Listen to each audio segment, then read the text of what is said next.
صل على سيدنا محمد وعلى آله وصحبه على عباده الذين اصطفى أما بعد فأعوذ بالله من الشيطان الرجيم بسم الله الرحمن الرحيم ولو أنهم إذ ظلموا أنفسهم جاءوك فاستغفروا الله واستغفر لهم الرسول لوجدوا الله توابا رحيما صدق الله العلي العظيم۔ حضرات گرامی، آئیے ہم اور آپ آقائے دو جہاں حضور رحمت عالم تاجدار مدینہ سرور کائنات محمد رسول اللہ ارواحنا فدا صلی اللہ علیہ وسلم کی بارگاہ بےکس پناہ میں درود پاک کی نظریں پیش کرتے ہیں۔ اللہم صلی علی سیدنا مولانا محمد معدن الجود والکرم وآلہ کرام اجمعین۔ عزیزان ذوالفقار صلی اللہ علیہ وسلم نے یہ بتایا کہ مکہ مکرمہ اور حج پاک کے حوالے سے گفتگو ہو چکی ہے۔ زیارت مدینہ طیبہ کے بارے میں کچھ باتیں عرض کی جائیں۔ چنانچہ اسی کی رعایت سے میں نے قرآن پاک کی وہ آیت کریمہ پڑھی ہے جس میں اللہ تبارک و تعالیٰ نے تمام مسلمانوں کو حکم دیا ہے جو بارگاہ رسول میں حاضر ہوں۔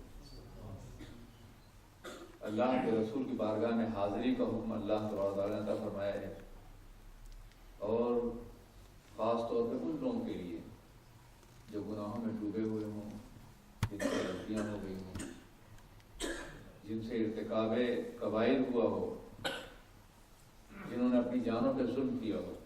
وَلَوْ أَنَّهُمْ إِذْ ظَلَمُوا أَنفُسَهُمْ، جب لوگ اپنی جانوں پر ظلم کر لیں۔ جانوں پہ ظلم کا مطلب کیا ہے؟ عام طور پہ اردو زبان میں لوگ یہ سمجھتے ہیں کہ ظلم وہ ہوتا ہے جس کا تعلق دوسرے سے ہو، کسی نے کسی کو ستایا، مال چھینا، قتل کیا، یہ ظلم ہے۔ لیکن قرآن عظیم نے بہت سے مقامات پر اپنی ذات پہ ظلم کا استعارہ استعمال فرمایا ہے۔ جو لوگ اپنی جانوں پہ ظلم کر لیں، یاد رکھیے کہ دوسروں پہ ظلم تو ظلم ہوتا ہے، مگر دوسروں پہ ظلم کرنے والا بھی اپنی ہی جان پہ ظلم کرتا ہے۔ گناہ کرنے والا اپنی جان پہ ظلم کرتا ہے، نافرمانی کرنے والا اپنے وجود پہ ظلم کرتا ہے۔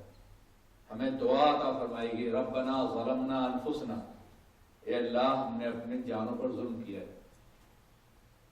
تو ظاہر ہے کہ یہ دعا اس لیے ہے کہ ہمارے تمام گناہ، تمام بدعمالیاں دراصل ہماری اپنی ذات پر خود ظلم ہے جو ہم خود کرتے ہیں۔ ہم اپنی ذات کے ظالم ہیں، اس لیے کہ دنیا پہ اگر آپ نے کوئی ظلم کیا تو وہ لمحاتی ہوگا۔ کسی کو مار دیا، قتل کر دیا، بات ختم ہو گئی، وہ گزر گیا۔ کسی کا مال چھین لیا۔ لیکن جو شخص اپنی ذات پر ظلم کرتا ہے گناہ کر کے، حق اللہ یا حق العباد میں مبتلا ہو کر کے، وہ ایک ایسی سزا کا مستحق ہو جاتا ہے کہ جو بڑی طویل ہے۔ اگر جہنم میں ڈال دیا جائے وہ بڑی دردناک سزا ہوگی۔ اس لیے حقیقی ظلم وہی جو انسان اپنی جان پہ کرتا ہے کہ اپنے کو جہنم کا مستحق بناتا ہے۔ لیکن حضور رحمت عالم تاجدار دو عالم سرور کائنات صلی اللہ علیہ وسلم شفیع المذنبین ہیں، رحمت للعالمین ہیں۔ انہیں مبعوث ہی اس لیے کیا گیا ہے تاکہ وہ شفاعت فرمانے والے بن جائیں، پردہ پوشی فرمانے والے بن جائیں، گناہگاروں کے نجات دہندہ بن کے جلوہ گر ہوں۔ اس لیے انہوں نے یہ فرمایا کہ شفاعتی لأہل الکبائر، میری شفاعت کبیرہ گناہ والوں کے لیے بھی ہے۔ یعنی صغیرہ گناہ تو اپنے اعمال سے بھی دور ہو جاتے ہیں، لیکن جنہوں نے کبائر کا ارتکاب کیا ہے، میرے آقا فرماتے ہیں شفاعتی لأہل الکبائر، کبیرہ گناہ والوں کے لیے بھی میری شفاعت ہے۔ بہت سی احادیث جو مٹا دی ہیں وہاں اور روایات، لیکن یہ بڑے جلی حرفوں میں سرکار کے روضہ اقدس کی طرف جاتے ہوئے لکھا ہوا آپ کو ملے گا، شفاعتی لأہل الکبائر، میری شفاعت کبیرہ گناہ والوں کے لیے بھی ہے۔ تو اس اعتبار سے اللہ کے رسول صلی اللہ علیہ وسلم کی بارگاہ میں حاضری کے لیے اللہ نے حکم دیا، وَلَوْ أَنَّهُمْ إِذْ ظَلَمُوا أَنفُسَهُمْ، اور اگر وہ لوگ جو اپنی جانوں پر ظلم کر لیں، جاؤ کا وہ آپ کے پاس آئیں۔ لوگ کہتے ہیں نا کہ خدا سے مانگو، نبی سے کیوں مانگتے ہو؟ ان کی بارگاہ میں کیوں جاتے ہو؟ کیا خدا تمہاری بات نہیں سنتا؟ کیا خدا علیم و خبیر نہیں ہے؟ کیا خدا شہید و بصیر نہیں ہے؟ اس آیت کریمہ کا کیا جواب ہوگا کہ اللہ فرماتا ہے کہ وہ آپ کے پاس آئیں، جاؤ کا یعنی بارگاہ رسول میں حاضری کا حکم اللہ نے دیا ہے۔ یہ قرآن پاک کی آیت ہے، حکم الہی ہے، جاؤ کا وہ آپ کے پاس آئیں۔ اللہ یہ بھی فرما سکتا ہے کہ وہ میری بارگاہ میں دعا کریں، یقیناً دعا کرنی چاہیے بھی، لیکن ظلم کرنے والوں کے لیے اپنی جان پہ ظلم، گناہ گاروں کے لیے، مرتکبین کبائر کے لیے، انہوں نے اپنی جان پہ ظلم کیا ہے، ان کے لیے اللہ نبی کی بارگاہ بلا رہا ہے، نبی کے آستانے بلا رہا ہے، نبی کے دروازے بلا رہا ہے، جاؤ کا وہ آپ کی بارگاہ میں آئیں، فاستغفر اللہ، اور آپ کی بارگاہ میں آ کر کے وہ اللہ سے توبہ کریں۔ توبہ اللہ سے کریں مگر آپ کے حضور میں کریں، آپ انہیں دیکھ رہے ہو کہ وہ توبہ کر رہے ہیں، آپ مشاہدہ فرما رہے ہو کہ وہ توبہ کر رہے ہیں، آپ کے سامنے آ کر کے وہ اللہ کی بارگاہ میں توبہ کریں۔ اور اے محبوب آپ بھی ان کے لیے دعائیں استغفار فرما دیجیے۔ لوجد اللہ تواب الرحیمہ، لام تاکید کے لیے ہے، تواب صیغہ ہے مبالغہ کا، رحیم اس کے ساتھ صفت مشبہہ ہے جو ہمیشہ اس کی ذات سے وابستہ ہے۔ لوجد اللہ تواب الرحیمہ، تو وہ اللہ کو بے پناہ توبہ قبول کرنے والا اور بے پناہ رحم کرنے والا پائیں گے۔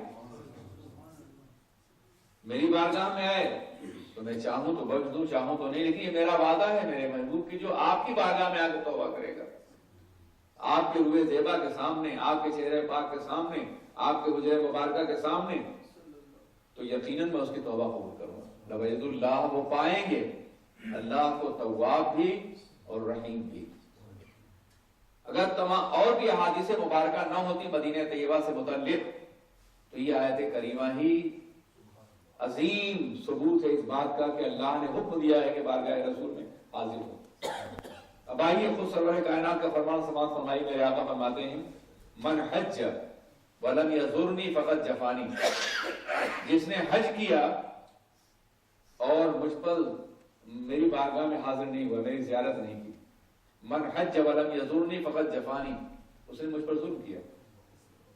حج کے لیے کوئی شخص گیا اور سرکار کی بارگاہ میں حاضر نہیں ہوا تو میرے آقا خود فرماتے اس نے مجھ پر ظلم کیا، یعنی میں نے اسے ایمان دیا، اسلام دیا، خیر امت کا مقدس منصب عطا فرمایا، آخرت کی نجات کے لیے باضابطہ طور پہ میں نے وعدہ کیا، مجھے شفاعت کا منصب عطا فرمایا گیا، مقام محمود سے نوازا گیا، اور یہ ساری نعمتیں امتیوں کے لیے ہیں،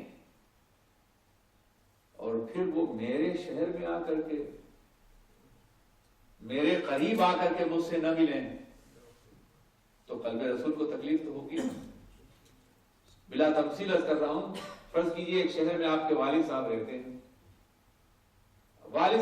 ہیں، اور وہاں جائیں، اپنے دوستوں سے ملیں، کاروبار کریں اور چلے آئیں، والد صاحب سے نہ ملیں تو کیا حال ہوگا ان کا؟ اور پیغمبر اعظم تو وہ ہیں جن کے قدموں پہ لاکھوں والدین قربان ہیں،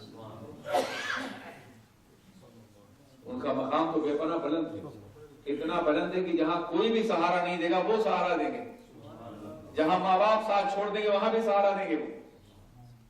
تو یقیناً ان کے قلب پیغمبرانہ کو تکلیف پہنچے گی اگر کوئی شخص استطاعت کے بعد، ایک اور حدیث پاک ہے کہ جو حج کرے اور اسے سعادت ہو، استطاعت ہو کہ وہ آئے، اور اس کے بعد بھی نہ آئے تو اس کا کچھ بھی نہیں ہے، اس کے لیے کچھ بھی نہیں ہے، گویا کہ حج کے تمام برکات ضائع ہو جائیں گے اگر وہ بارگاہ رسول میں حاضر نہ ہو، سرکار کے آستانے پہ حاضر نہ ہو، حضور صلی اللہ علیہ وسلم کی بارگاہ میں حاضر نہ دے تو اس کے حج کے تمام تر اعلیٰ حضرت فرماتے ہیں کہ ان کے طفیل حج بھی خدا نے کرا دیے، حج بھی دراصل زیارت رسول کے صدقے میں ہے۔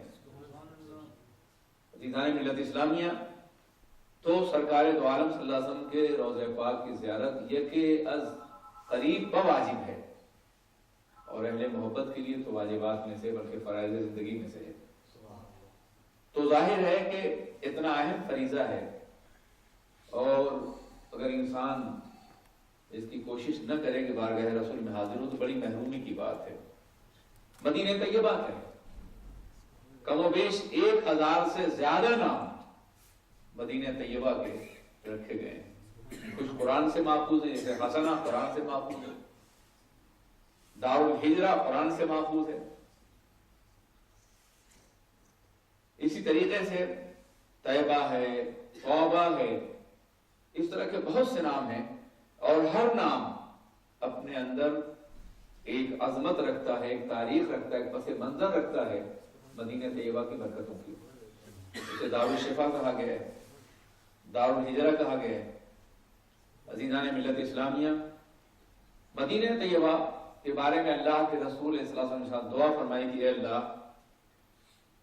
جتنی برکتیں تو نے مکہ مکرمہ کو عطا فرمائی ہیں اس سے دگنی برکتیں مدینہ طیبہ کو عطا فرما۔ اے اللہ، مکے کو تو نے حرم بنایا اور مدینے کو میں نے اپنا حرم بنایا۔ آپ اندازہ فرمائیں اور غور کریں کہ مکہ مکرمہ کیوں عظیم تر ہے۔ وہاں خانہ کعبہ ہے، وہاں مقام ابراہیم ہے، جناب ابراہیم کی نسبت سے وہاں شاعر اللہ بکھرے ہوئے ہیں، صفا اور مروہ ہے۔ ان صفا والمروہ من شاعر اللہ، صفا اور مروہ شاعر اللہ میں سے ہیں، مقام ابراہیم بھی شاعر اللہ میں سے ہے۔ تو یہ سب کچھ مکہ مکرمہ میں ہے، لیکن مکہ مکرمہ کی یہ ساری برکتیں کس کی وجہ سے، کس نے ان کو شاعر اللہ بنایا ہے، کس ذات گرامی کے ذریعے سے مکہ مکرمہ کو یہ عظمت حاصل ہوئی ہے؟ یقیناً سیدنا ابراہیم علیہ السلام کی تعمیر ہے، وہ ان کی جلوہ گری بھی بہت بڑا ذریعہ برکت ہے اور اس مقدس مقام کی عظمت کی دلیل ہے۔ جناب حاجرہ کی جلوہ گری بھی، جناب اسماعیل کا وجود ناز بھی، ان کا قیام بھی وہاں، مگر یہ سب کی سب برکتیں بھی دراصل اس دعا کے صدقے میں ہیں جو جناب ابراہیم نے مانگی تھی۔ کعبہ مقدسہ کی تعمیر کرتے وقت آپ نے فرمایا تھا اللہ وبعث فیہم رسولا منہم، ان میں ایک رسول بھیج دینا۔ یہ دعا قبول ہوئی اور پھر کعبہ بن سکا، بتوں سے پاک کیا گیا، سیدنا ابراہیم علیہ السلام کی تمام یادگاروں کو محفوظ کیا گیا، ان کے ہر نقش قدم کو عبادت کی حیثیت دے دی گئی۔ کس نے دیا ہے؟ یقین سرور کائنات کا صدقہ ہے۔ کعبہ تو فراموش ہو گیا ہوگا جب اللہ کے رسول مدینہ طیبہ میں تشریف لے گئے تھے، لیکن وہ میرے آقا تھے کہ بار بار آپ کی نگاہ سوال بارگاہ الہی میں اٹھتی تھی کہ اللہ میرے جد امجد جناب ابراہیم کے مقدس گھر کو قبلہ بنا دے۔ اور پھر قرآن عظیم نے ان کی اٹھتی ہوئی نگاہوں کی آبرو رکھ لی، اور ان کی اٹھتی ہوئی نگاہوں کی بنیاد پر قد نرا تقلب وجهک فی السماء فلنولینک قبلۃ ترضاها، اے پیغمبر ہم آپ کے روئے زیبا کو آسمان تک اٹھتا ہوا دیکھ رہے ہیں، تو آپ اپنی مرضی کے مطابق قبلہ بدل دیجیے، ترضاها جسے آپ پسند کرتے ہیں، جو آپ کی خواہش ہے۔ تو گویا قبلہ بھی رسول پاک نے بنایا ہے، ان کی تمنا نے بنایا، ان کی خواہش نے بنایا۔ تو اگر قبلہ بہت محترم ہے تو سرکار کی جانیں قبلہ ہیں، آبروئے قبلہ ہیں، مرکز قبلہ ہیں۔ کعبہ تو خود ان کے آستانے کی طرف جھکا ہوا نظر آتا ہے، اس لیے کعبہ کی عظمتیں اپنے مقام پر۔ یہی وجہ ہے کہ قرآن عظیم میں اللہ نے قسم یاد فرمائی، اور قسم جب یاد فرمائی تو یہ نہیں کہا کہ میں اس لیے قسم یاد کرتا ہوں کہ یہاں کعبہ ہے، میں اس لیے قسم فرما رہا ہوں کہ یہاں مقام ابراہیم ہے، میں اس لیے قسم یاد فرما رہا ہوں کہ یہاں صفا اور مروہ ہے۔ واللہ العظیم یہ نہیں بلکہ یہ فرمایا اللہ نے کہ لا اقسم بہذا البلد وانت حل بہذا البلد، اے پیغمبر اعظم، اے میرے محبوب، میں اس شہر کی قسم اس لیے یاد فرما رہا ہوں کہ آپ یہاں خرام ناز فرماتے ہیں، آپ یہاں جلوہ گر ہیں۔ پتہ چلا اگر کعبہ کی عظمتیں ہیں تو بھی سرور کائنات کے قدوم کی بنیاد پر، ان کی جلوہ گری کی بنیاد پر۔ تو جس شہر میں وہ جلوہ گر ہوئے اور اس کے بعد جس شہر گرامی کو انہوں نے مستقل اپنا گھر بنا لیا، اپنی قیام گاہ بنا لی، اس کا عالم کیا ہوگا؟ مکہ فتح ہوا ہے، لوگوں کو خیال ہوا کہ شاید اب رسول پاک پھر مکہ مکرمہ میں رہ جائیں، کیا عالم رہا ہوگا انصار کے دل کا، مدینہ کے اصل باشندوں کا، جنہوں نے پناہ دی تھی مسلمانوں کو، اپنا سب کچھ قربان کیا تھا، باضابطہ عقد مواقعات کی بنیاد پر اپنا آدھا سرمایہ، اپنا آدھا گھر، اپنی آدھی پراپرٹی مہاجرین کے حوالے کر دیا تھا، اور پھر انہوں نے بدر و احد وغیرہ میں اپنی جانوں کا نذرانہ باضابطہ اللہ کے رسول کی بارگاہ میں پیش کیا۔ وہ انصار جنہوں نے مدد فرمائی تھی، ان کے لیے بہت بڑا اعلامیہ ہوتا اگر سرکار مکہ مکرمہ میں رہ جاتے۔ اس خواہش کو لوگوں نے دلوں میں رکھا تھا۔ میرے آقا نے محسوس کیا کہ انصار یہ محسوس کر رہے ہیں کہ شاید میں مکہ مکرمہ میں رہ جاؤں، یہاں میری جائے ولادت ہے، یہاں اللہ کا گھر ہے۔ تو آپ نے فرمایا کہ میرے انصار، میرے صحابہ، میری زندگی بھی تمہارے ساتھ ہے اور میرا وصال بھی تمہارے ساتھ ہے، میں تمہیں مایوس میں پھر تو جس کو اللہ کے رسول نے اپنی آخری قیام گاہ بنایا، جس شہر مبارک کا یہ عالم ہے کہ حدیث پاک کی روایت ہے، غبار المدینۃ شفاء لکل داء، مدینے کا غبار ہر مرض کے لیے شفا ہے۔ اللہ کے رسول نے فرمایا ہے کہ دعا فرمائیے کہ اللہ اس شہر کو طاعون سے اور دجال سے پاک رکھنا، کوئی ایسی بیماری جو اجتماعی طور پہ شہر والوں پہ آ جائے اس سے بھی پاک رکھنا، اور دجال سے بھی پاک رکھنا۔ یہی وجہ ہے کہ دجال جب آئے گا، ظہور کرے گا، خروج کرے گا، وہ تو پوری دنیا میں گھومے گا، ہر شہر تک پہنچے گا، لیکن مدینہ طیبہ میں نہیں پہنچ سکے گا۔ میرے آقا نے فرمایا کہ مدینے کے اطراف میں، مدینے کے تمام دروازوں پر اللہ نے فرشتوں کو مقرر کر رکھا ہے کہ نہ یہاں بیماری آئے اور نہ یہاں دجال داخل ہو سکے۔ اس لیے میرے آقا نے دوسرے مقام فرمایا کہ مدینہ طیبہ میں آخر وقت میں جب دجال آئے گا، قیامت برپا ہونے والی ہوگی، تو ایمان سمٹ کے مدینے میں آ جائے گا، سمٹ کر کے مدینے میں آ جائے گا۔ عزیزان ملت اسلامیہ، مدینہ طیبہ، آپ اندازہ فرمائیں کہ آپ ان کی عظمتوں کا اندازہ کر سکتے ہیں، اس کی برکت کا اندازہ کر سکتے ہیں، اس کے بلندی رتبہ کا اندازہ کر سکتے ہیں۔ یہ وہ شہر پاک ہے جس میں 70,000 فرشتے صبح کو اور 70,000 فرشتے شام کو سرکار کی بارگاہ میں سلام عرض کرنے کے لیے آتے ہیں، اور ہم گنہگار اپنے گناہوں کی پوٹلی لیے جاتے ہیں تو کئی بار حاضر ہو سکتے ہیں، مگر جو فرشتہ ایک بار بارگاہ رسول میں حاضر ہوا، دوبارہ اس کو حاضر کی جاتی ہے۔ یعنی ہر روز 70,000 فرشتے، صبح و شام نئے فرشتے آتے ہیں سرکار کے مقدس شہر پاک اور ان کے مقدس مزار پاک کی زیارت کے لیے، ان کا سلام پڑھنے کے لیے۔ آپ اندازہ فرمائیں، ان اللہ و ملائکۃہ یصلون علی النبی، اللہ اور اس کے فرشتے درود بھیجتے ہیں نبی پر۔ اے مسلمانوں، تم بھی درود بھیجو اور سلام بھیجو، اور خوب سلام بھیجو۔ صلو علیہ وسلموا تسلیما، بڑی تاکید کے ساتھ درود بھیجو، سلام بھیجو اور خوب سلام بھیجو۔ سیدھے نہیں کہا سلام بھیجو، تسلیما۔ تو آپ اندازہ کریں جب 70,000 فرشتے صبح کو 70,000 فرشتے سلام آتے ہیں سلامی پیش کرنے کے لیے، مجرا پیش کرنے کے لیے بارگاہ رسول میں، نظر احترام پیش کرنے کے لیے، نظر عقیدت پیش کرنے کے لیے، تو ہم گنہگاروں کو کتنا سلام پڑھنا چاہیے اور کیوں حاضر نہیں ہونا چاہیے؟ یاد رکھیے، جس وقت ایک غلام آقا کا، ایک امتی رسول پاک کا وہاں جب سلام عرض کر رہا ہوتا، تنہا نہیں ہوتا، تو 70,000 فرشتے اس کے ساتھ سلام میں شریک ہوتے۔ صبح کا منظر ہو یا شام کا منظر ہو، کیا کوئی ایسی جگہ ہے جہاں یہ یقین ہو کہ فرشتے ہمارے ساتھ ہیں، فرشتوں کی رفاقت ہمارے ساتھ ہے، فرشتوں کی صحبت ہمارے ساتھ ہے؟ پھر وہ مسجد نبوی ہے، اللہ اکبر، کہ جہاں اسلامی انقلاب کے تمام فیصلے ہوئے،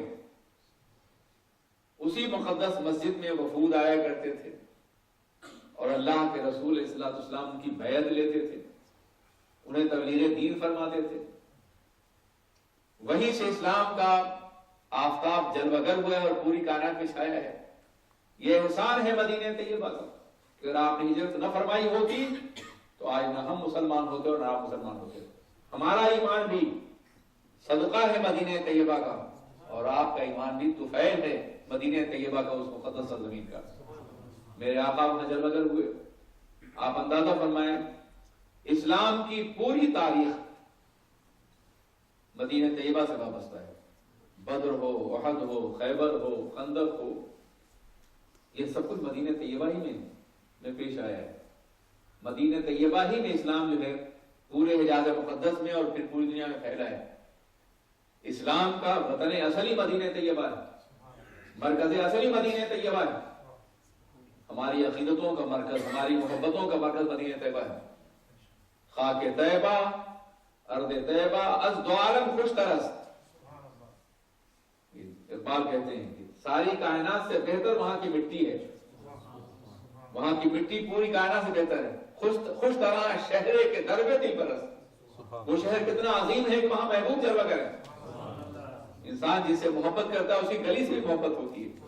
اگر آپ کو رسول پاک سے محبت ہے تو ہر ذرے سے محبت ہونی چاہیے، ہر شے سے محبت ہونی چاہیے.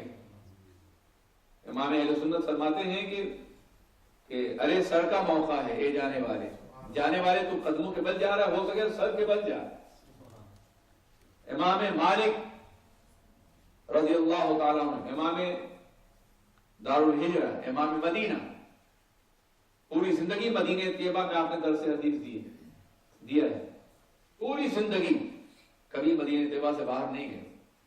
ان کے احترام کا یہ عالم تھا کہ مدینہ پاک میں جو پرانی دیواریں ہوتی تھی اس کو بوسہ دیتے تھے. کوئی پوچھے کسی حدیث سے ثابت ہے؟ امام مالک تو امام حدیث ہے نا، انتہائی عظیم مقام ہے. کسی نے پوچھا حضور آپ یہ پرانی دیواروں کو بوسہ دیتے ہیں؟ کہا ہاں، شاید ان دیواروں نے میرے نبی کے جمال پاک کی زیارت کی ہو یا ان کے پسینے خوشبو سوکھی ہوئی. میرے سرکار اس طرف سے گزرے ہوئے ہوں گے اس لیے میں بوسہ دیتا ہوں. وما حب الدیار شغفنا قلبی ولیکن حب من سکنت دیارا. دیار نہیں، جو دیار میں جلوگر تھا اس کی محبت مجھے اس لیے مجبور کر رہی ہے کہ میں بوسہ دوں. وما حب الدیار شغفنا قلبی ولیکن حب من شغفت دیارا سکنت دیارا. عزیزان ملت اسلامی، عالم یہ تھا کہ استنجا کے لیے بہت دور جاتے تھے اس یقین کے ساتھ کہ شاید وہاں سرکار کے قدم ناز نہ پڑے. ایک شخص نے کہہ دیا تھا کہ مدینے کی مٹی ٹھیک نہیں ہے، تو آپ نے اسے 30 کوڑے لگوائے اور کہا ظالم تو اس قابل تجھے قتل کر دیا جائے.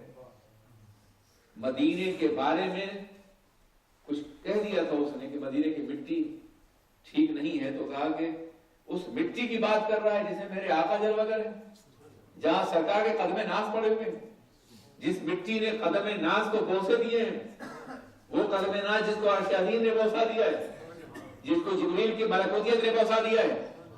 اس زمین کی عظمتیں ہیں کہ وہاں سرکار نے خرام ناز فرمایا ہے، اور تو نے اس زمین کی مٹی کے بارے میں کہا ہے، کوڑے لگوائے اور کہا کہ تو واجب القتل تھا. لیکن معاف کیا جاتا ہے. آپ اندازہ فرمائیے کہ کس قدر احترام تھا ان کے دلوں میں جن سے علم حدیث اب تک پہنچا ہے، جنہوں نے ہم کو سب کچھ عطا فرمایا ہے، جن کے احسانات ہیں ملت اسلامیہ کے اوپر، جو حدیث پڑھاتے رہے اور شہر حدیث میں پڑھاتے رہے. کیا عالم رہا ہوگا؟ ہر حدیث کے بارے میں سوچتے رہے ہوں گے یہ یہی پڑھی گئی ہے، میرے آقا نے یہی حدیث عطا فرمائی ہے. سرکار کی درسگاہ موجود ہے، اسی درسگاہ میں امام مالک پڑھا رہے ہیں. درسگاہ نبوت کے مدرس ہیں امام مالک، اور وہ فرماتے ہیں اللہ اکبر، وہ سزا دیتے ہیں اس شخص کو جو مدینے کی مٹی کے بارے میں کچھ کہے. اگر وہ آج حکمراں ہوتے امت اسلامیہ کے، جو لوگ مدینے کے عظیم پیغمبر کے بارے میں کہتے ہیں، ان کے بارے میں ان کی رائے کیا ہوتی؟ تو میں یہ کہنا چاہوں مدینہ طیبہ ہزاروں برکتوں کا حامل ہے. یہ وہی مدینہ طیبہ ہے اللہ اکبر کہ جہاں مسجد نبوی ہے.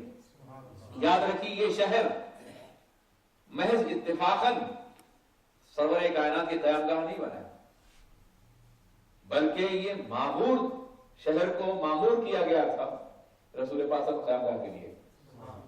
آپ اندازہ فرمائیں توریت اور انجیل میں باضابطہ اس شہر پاک کا تذکرہ موجود ہے. آخری نبی جہاں جلوگر ہوں گے، نبی آخر زمان. ایک قوم تھی یہودیوں کی جو باضابطہ آباد ہوئی تھی اس شہر میں صرف پیغمبر اعظم کے انتظار کے لیے. طبہ ہمیری، یمن کا ایک علاقہ ہمیر، وہاں کا بادشاہ، اس کو یہ خیال آیا کہ لوگ پورا حجاز، پورا عرب کعبہ کی وجہ سے وہاں جمع ہوتا ہے، وہ تجارتی منڈی بھی ہے، اس لیے کیوں نہ ہم کعبہ کی طرح سے کوئی عمارت یہاں بنا لیں ہمیر میں، یمن میں، تاکہ لوگ بجائے وہاں جانے کے یہاں آئیں. مگر اس کے لیے ضروری ہے کہ پہلے کعبہ کو اٹھا دیا جائے. چنانچہ وہ فوج لے کر کے، بڑی پرشکوہ فوج لے کر کے مکہ مکرمہ کے پاس پہنچا کعبہ مقدسہ ڈھانے کے لیے. لیکن بیماری لگ گئی، اتنی شدید بیماری کہ لوگ اس کے قریب نہیں ہو رہے تھے. اس کے ساتھ 300 وہ لوگ تھے جو علماء تھے، ربیین تھے، ربائز تھے، جو سفر کر رہے تھے اس کے ساتھ. انہوں نے کہا کہ تم نے کعبہ کو اٹھانے کا پروگرام بنایا تھا، اس لیے تمہیں بیماری ہو گئی. اس نے توبہ کیا، اور توبہ کرنے کے بعد کعبہ مقدسہ کے خدام کی خدمت کی اس نے، اور پھر وہاں سے مدینہ طیبہ کا شام کے لیے، یمن کے لیے راستہ وہی روانہ ہوا. مدینہ طیبہ میں جب اس نے قیام کیا تو اس کے عالمین کتاب کے علماء نے مدینہ طیبہ کو انتہائی احترام سے، حسرت سے، پیار سے دیکھنا شروع کیا. کبھی کنکریوں کو اوزا دیتے، کبھی دیواروں کو چومتے، کبھی پہاڑوں کو حسرت سے دیکھتے. اور جب اس نے وہاں سے جانے کا ارادہ کیا تو ان علماء نے کہا کہ ہم نہیں جائیں گے یہاں سے. کیا ملا ہے تمہیں اس شہر کے اندر؟ بظاہر تو یہ من سے زیادہ خوبصورت نہیں ہے، وہ شاداب ملک ہے، اسے کیوں چھوڑنا چاہتے ہو؟ تو کہا کہ یہاں کا ذرہ ذرہ اس بات پہ گواہ ہے کہ یہاں آخری نبی آنے والے ہیں، ہم ان کے انتظار میں یہاں ٹھہرنا چاہتے ہیں. اسے بھی احساس ہوا کاش ہم کو بھی زیادت ہوتی. تو اس نے خط لکھا تھا، ابن عساکر نے باضابطہ اس کو نقل کیا ہے کہ یہ خط ہے طبہ ہمیری کی طرف سے پیغمبر آخر الزماں کی بارگاہ میں، کوئی جب بھی آئے تو میرا سلام اور اسلام قبول کرے. یہ خط لکھ کر کے اس نے اپنے سب سے بڑے عالم کو دیا کہ دیکھو تمہارے زمانے میں آ جائیں تم دے دینا، ورنہ اپنے بیٹے کو دے دینا. اس سے کہنا اس کے زمانے میں تو اپنے بیٹے کو دے دے، اس سے کہنا اس کے زمانے میں نہ ہے تو اپنے بیٹے کو دے دے. کبھی تو آقا تشریف لائیں گے ہم، میرا سلام تک پہنچے گا. چنانچہ اللہ کے رسول صلی اللہ علیہ وسلم نے جب مدینہ طیبہ میں ہجرت فرمائی تو ہر ایک کی خواہش یہ تھی کہ سرکار میرے یہاں قیام فرمائے. ہر ایک اپنا دامن دل پھیلائے ہوئے تھا کہ سرکار ہمارے قدم فرمائے. ہر مسلمان یہ چاہتا تھا، اور ظاہر ہے کہ اس سے بڑی تمنا اور کیا ہو سکتی کہ عرش کا مسند نشین، قدیل عرش اعظم میں شمع فروزہ، ساقِ عرش میں جلوگر رہنے والا ان کے گھر میں قیام کرے. سبھی یہ چاہتے تھے، لیکن اللہ کے رسول کسی کی دل شکنی گوارا تو نہیں کر سکتے تھے. اگر خود فیصلہ فرماتے کہ فلاں، جانتے تھے کہاں قیام کرنا ہے، معلوم تھا کہ میرا گھر کون سا ہے، میرا میزبان کون ہوگا، ضیافت کا حق کس سے دیا گیا ہے، تو جانتے تھے. لیکن اگر خود فیصلہ فرماتے تو بہت سے دل ٹوٹ جاتے. اس لیے آپ نے فرمایا تھا ان هذه ناقتی مامورۃ من اللہ، میری یہ اونٹنی اللہ کی طرف سے مامور ہے، اس کو حکم دیا گیا ہے جہاں یہ بیٹھے گی وہاں قیام کروں گا. آپ اندازہ فرمائیں میرے آقا جس اونٹنی پہ سوار ہیں اس پر بھی اللہ کا حکم نازل ہوتا ہے. ان ناقتی هذه مامورۃ من اللہ، وہ بھی اتنی باشعور ہے اور اس قدر ذہین ہے کہ اس کے وہ بھی اللہ کی طرف سے حکم کی پابند ہے. اب یہ حکم فطری طور پر اس کی فطرت میں ڈال دیا گیا کہ وہ کہاں ٹھہرے گی، یا براہ راست اس کی سماعت نے محسوس کیا ہو. بہر کے اونٹنی مدینہ طیبہ میں گھومی اور پھر سیدنا ابو ایوب انصاری کے مکان کے سامنے ٹھہر گئی. آپ نے کہا یہ میری قیام گاہ ہے، بیٹھ گئی وہاں. 2 مرتبہ ایسا ہوا ہے، ایک مرتبہ جب قیام فرمانا تھا، ایک مرتبہ مسجد نبی فرمانی تھی. آپ نے وہاں قیام فرمایا، اور پورے مدینے میں یہی ایک مکان تھا جو 2 منزلہ تھا، فرش بھی اس کے بعد ایک اور یہ وہ مکان تھا جو طبہ ہمیری نے سرکار کے لیے بنایا تھا. صرف خط نہیں لکھا تھا بلکہ یہ کہا تھا کہ اسی مکان میں قیام بھی فرمائیں گے، میری طرف سے یہ نظر ہے، میرا خط بھی پیش کر دیا جائے۔ اللہ کے رسول نے نزول جلال فرمایا اور اترنے کے بعد سب سے پہلے آپ نے کہا کہ ابو ایوب تمہارا غلام ابو لیلہ کہاں ہے جس کے پاس طبا کا خط منتقل ہو رہا ہے؟ بلائے گئے، یہ وہی تھے، اسی نسل سے خط پیش کیا۔ اللہ کے رسول نے طبا کا اسلام بھی قبول کیا اور سلام بھی قبول کیا۔ آپ اندازہ فرمائیں کہ معلوم یہ ہوا کہ شہر مدینہ ہی نہیں، رسول پاک کی فرودگاہ، قیام گاہ، یہ سب کے سب متعین تھی، مشخص تھی اللہ کی جانب سے۔ اس شہر کو برکتوں والا بنانا تھا، صدر کائنات کی قیام گاہ بنانا تھا، دارالہجرہ بنانا تھا، اس لیے یہ شہر پہلے ہی سے مقدس اور محترم تھا۔ یہ انتخاب ہے قدرت کا، یہ صرف صحابہ کا انتخاب نہیں، رسول پاک کا انتخاب تو ہے مگر قدرت کے انتخاب کی بنیاد پر۔ تو جس شہر کو اللہ کے رسول صلی اللہ علیہ وسلم کی قیام گاہ کے لیے، ان کے مسکن کے لیے، ان کے مدفن گرامی کے لیے اللہ نے منتخب کیا، تو وہ شہر کتنا عظیم ہوگا۔ وہ خیر الرسل ہیں تو یہ شہر خیر المدن ہوگا، وہ سب سے عظیم رسول ہیں، یہ سب سے عظیم شہر ہوگا، وہ سب سے برتر ہیں، یہ شہر سب سے برتر ہوگا۔ اس لیے جو جتنا بڑا ہوتا ہے اس کی قیامگاہ بھی اتنی ہی بڑی ہوتی ہے۔ اس لیے اس شہر کی عظمتوں کا احاطہ نہیں کیا جا سکتا، بے شمار عظمتیں اس مقدس شہر مبارک کی، اس عظیم شہر مبارک کی۔ عزیزان ملت اسلامیہ، آپ اندازہ فرمائیں وہی مسجد نبوی اللہ کے نبی کی بنائی ہوئی اور تعمیر کی ہوئی مسجد ہے۔ جب آپ نے اللہ کے گھر کے بنانے کا فیصلہ کیا تو بہت سے لوگوں نے خواہش ظاہر کی ہوگی اپنے اپنے علاقوں میں۔ میرے آقا نے پھر فرمایا کہ میری اونٹنی جہاں بیٹھ جائے گی وہاں مسجد بنے گی۔ پھر اونٹنی نے ایک دفعہ مدینہ طیبہ کا سفر کیا اور وہاں بیٹھی جہاں آج مسجد نبی ہے۔ اللہ کے رسول نے پوچھا یہ کس کی زمین ہے؟ لوگوں کا حضور یہ 2 یتیموں کی ہے۔ آپ نے فرمایا کہ انہیں بلایا جائے، ان یتیم بچوں کو بلایا گیا، کہا کہ اللہ کی مرضی یہ ہے کہ ہم تمہاری زمین پر اللہ کا گھر بنائیں۔ اسے بے دعا حضور، اس سے بڑی سعادت اور کیا ہوگی کہ آپ ہماری زمین پہ اللہ گھر بنائیں؟ حضور یہ نظر ہے آپ کی، تو آپ نے ایسا کیا ہو کہ کہیں ایسا نہ ہو کہ بعد میں بددیانت مولوی یا دین کے ٹھیکیدار بعد میں آئیں تو یتیموں کی زمینوں کو زبردستی چھین کے مسجدیں بنانا شروع کر دیں یا قبضہ کرنا۔ آج تو ہر چیز میں سیاست ہو گئی، مسجدیں بن رہی تو اپنے فائدے کے لیے، دین کم ہوتا ہے اپنی ذات زیادہ ہوتی ہے۔ تو میرے آقا نے اس کا دروازہ بند کر دیا، کہیں ایسا ہو کہ یتیموں پہ کبھی ظلم ہو جائے کہ جب رسول پاک نے یتیموں کی زمین گھر بنایا تو تم بھی دے دو، یتیم تم بھی ہو۔ اس لیے حضور نے فرمایا کہ نہیں، کوئی اور ہوتا تو شاید قبول فرما لیتے، اس کی قیمت تمہیں لینی ہوگی۔ انہوں نے قیمت قبول کرنے کا جب ارادہ کیا تو اللہ کے رسول میں کون ہے جو اس کی قیمت ادا کرے گا؟ جناب صدیق کھڑے ہوئے ہر مقام پر، ہر منزل میں۔ اور پھر آپ نے وہ زمین اپنے پیسے سے خریدی اور وقف کر دیا۔ تو آج کی مسجد نبوی موقوفہ ہے صدیق اکبر کی زمین۔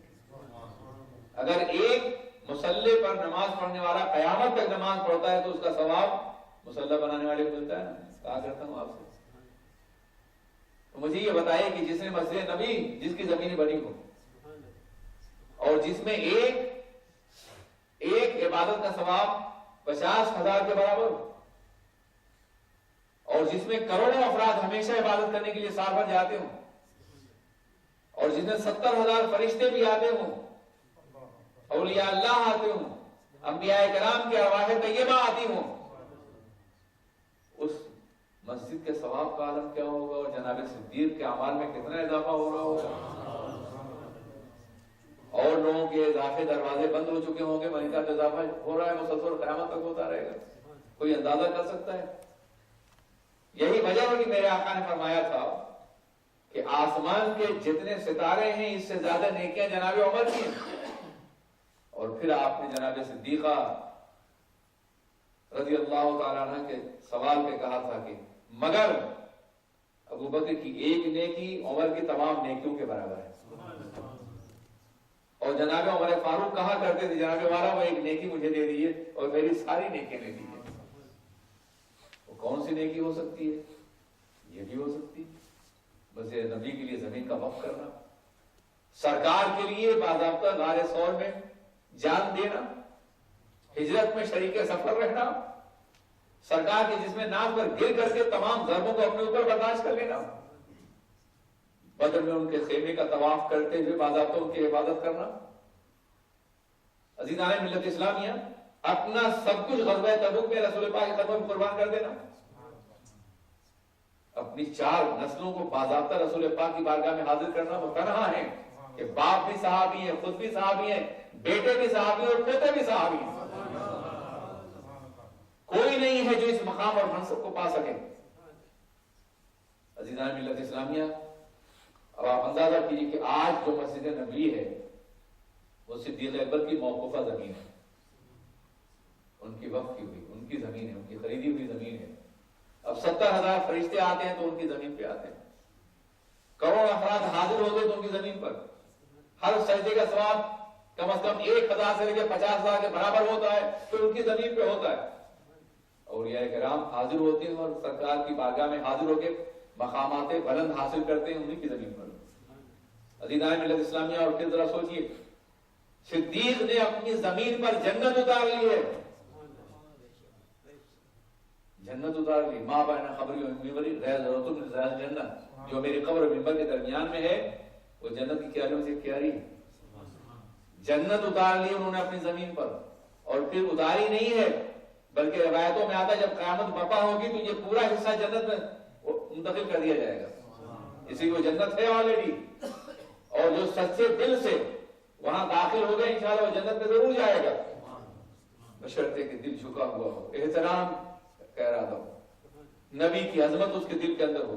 بغیر عظمت مصطفیٰ کے کوئی شخص نہ حج کا ثواب حاصل کرے گا نہ مدینہ طیبہ. آپ اندازہ فرمائیں کتنا احترام کرتے تھے اہل اللہ.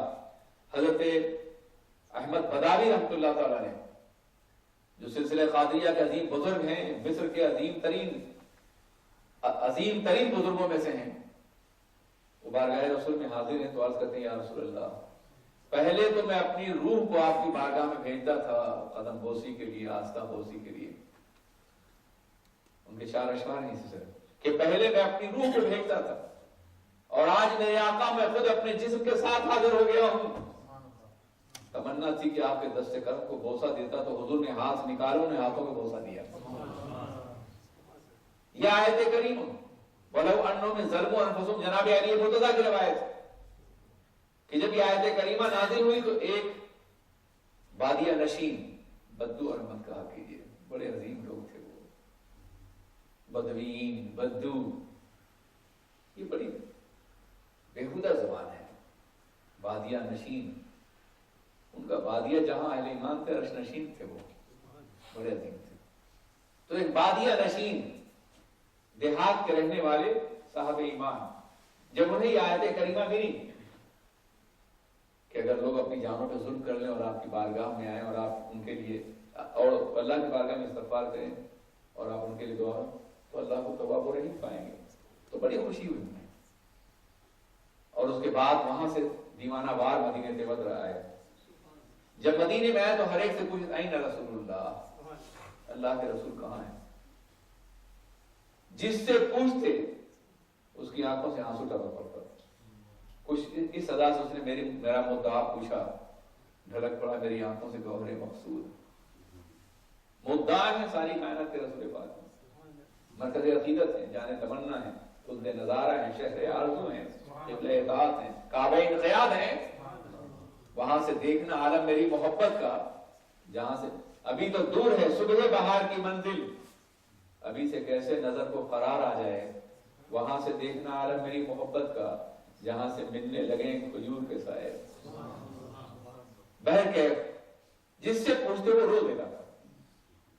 آخر ایک صحابی کا دامن تھام کے انہوں نے پکارا، اے شہر مدینہ، نبی کے رہنے والوں کیا حال ہے تمہارا؟ میں نبی کا پتہ پوچھ رہا ہوں اور تم جواب نہیں دے رہے ہو. تو انہوں نے اشارت کیا وہ رسول اللہ، وہ رسول پاک ہے.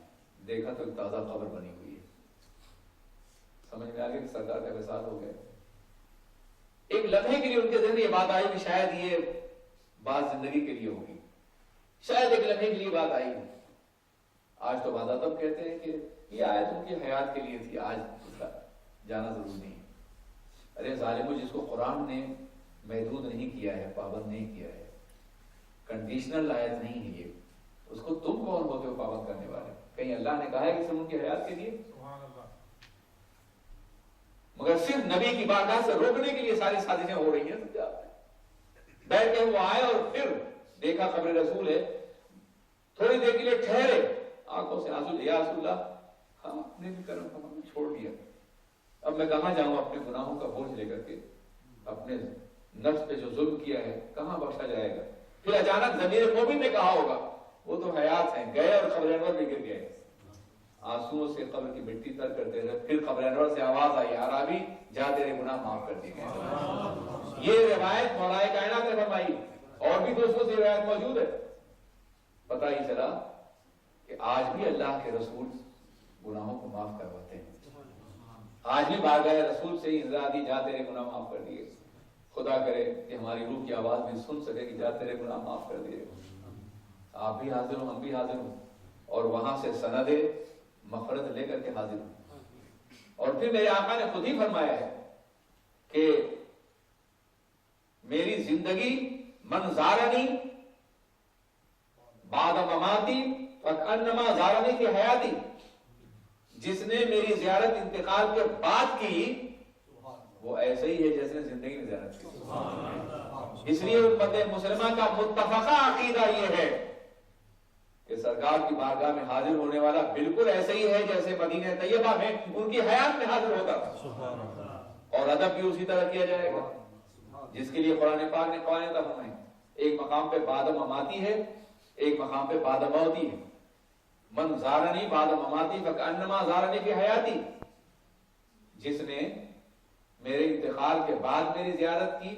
اب آپ اندازہ کیجیے، اگر میرے آقا اپنی حیات کا یقین نہ رکھتے تو یہ کیسے کہتے کہ میرے انتقال کے بعد زیارت کی؟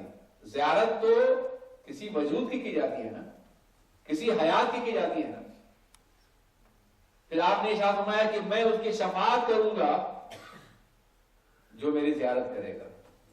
اس کا مطلب یہ کہ صرف یہ نہیں کہ آپ زیارت کر کے آئیں، بلکہ وہ ہر ایک کو پہچانتے بھی ہیں، یاد بھی رکھیں گے. پیغمبران و قیامت میں پہچانیں گے. لاکھوں افراد حاضر ہوتے ہیں، اربوں افراد حاضر ہو چکے ہیں، اور ہر ایک کو نگاہ نبوت جانتی بھی ہے، پہچانتی بھی ہے، اور شفاعت بھی بتائے گی. میرے آقا نے فرمایا عزیزان من الاسلامیہ، ان تمام وعدوں کے بعد بھی اگر کوئی کم نصیب یا بد نصیب یا محروم روضہ پاک کی زیارت کو جائز نہیں سمجھتا. ایک طبقہ پیدا ہو گیا سلفیوں کا، وہابیوں کا، جو کہتا ہے نہیں مسجد نبوی کی زیارت سے جاؤ اور رسول پاک کے روضے کی نہیں. جبکہ 1400 سال سے جتنے اولیاء کرام گئے ہیں سب قبر رسول کی زیارت کی نیت سے گئے ہیں. روایات موجود ہیں اس سلسلے میں. پھر میں کہنا چاہتا ہوں کہ یہ نہیں کہا کہ جو میری مسجد کی زیارت کرے، من زارنی بعد مماتی فکأنما زارنی فی حیاتی، جس نے میری زیارت کے مرنے کے بعد. کہاں زیارت کرے؟ رسول پاک کی قبر پاک کے پاس ہی کریں گے. امام مالک سے کسی نے پوچھا تھا کہ حضور جب سلام پڑھیں دعا کریں تو کیا چہرہ رسول پاک کے چہرے پاک کی طرف ہو؟ کہا ظالم اور کس طرف کرے گا؟ وہ تیرے باپ کے بھی شفیع ہیں، آدم کے، وہ تیرے باپ کے بھی شفیع ہیں، ان کی طرف چہرہ کرے گا اور کس طرف کرے گا؟ یہ ائمہ کرام محدثین فقہا کا معمول رہا ہے. آج ان تمام روایات کے خلاف نبی پاک کی دشمنی بھرنے کے لیے ان سے دور کرنے کی ہم کی کوشش کی جا رہی ہے. اللہ تعالیٰ ہمیں اپنے نبی کا احترام اور اپنے نبی کے شہر پاک کے احترام کی توفیق عطا فرمائے. میرے آقا نے فرمایا کہ جو میرے شہر میں آیا اسے تکلیفیں ہوئی مگر شکایت نہیں کی، میں اس کی شفاعت کروں گا. یہ بھی شاہ فرمایا من شاہ اگر کوئی چاہتا ہے فلیمت فی المدینہ، کوئی اگر چاہتا ہے کہ مرے تو مدینے مرے، میں اس کی شفاعت کروں گا۔ یہی وجہ ہے کہ ہزاروں اولیاء اللہ نے تمنا کی ہے مدینہ پاک میں موت کی، ان میں قبول بھی ہوئی ہیں بہت سے لوگ تمنائیں، آج بھی جنت البقیع میں ہے، وہ سارے لوگ آرام فرمائیں۔ ریاض الجنہ وہ جگہ ہے جہاں اللہ کے رسول صلی اللہ علیہ وسلم اور قبر انور کے درمیان جو جگہ ہے، جنت البقیع، جہاں اصحاب کرام، اولیاء کرام، آل رسول، بنات رسول، 10,000 صحابہ کرام آرام فرما رہے ہیں، کئی ہزار اولیاء کرام آرام فرما رہے ہیں۔ آپ اندازہ فرمائیں کتنی عظیم برکتوں والی زمین خدا ہمیں اور آپ کو اس مقدس زمین کی زیارت توفیق دے۔ انشاءاللہ پھر آئندہ کبھی اللہ اپنے نبی کے صدقے میں ہمیں ذکر کی توفیق عطا فرمائے۔ ان کی صلی اللہ علیہ وسلم